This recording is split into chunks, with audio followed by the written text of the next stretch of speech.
आलू आई काल्हि किचन के अनिवार्य तरकारी के व्यंजन के रूप में छै। जेना आलू बिना तरकारी अधूरा रहे हमरा अहाँ के लगैत रहे छै। आलू फेरो नेपाल भारत में मात्रे नहीं कि विश्व के हरेक कोना में किचन के अनिवार्य तरकारी के व्यंजन बन चुकल छै। आलू के फेरो विभिन्न वेराइटी सब विभिन्न प्रकार के व्यंजन सब सेहो बनाओल जाइ छै। मुदा आलू अतेक सर्वप्रिय तरकारी केना बनलै, एकर हजारों वर्ष के यात्रा छै। आलू के उत्पत्ति सबसे पहिने दक्षिण अमेरिकी देश पेरू में भेल रहे।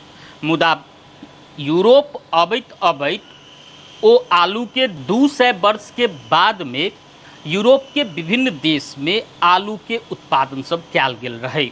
आ वही ठाम से यूरोपीय देश पोर्चुगल के व्यापारी सब भारतीय उपमहाद्वीप में आलू के प्रवेश करौने रहे।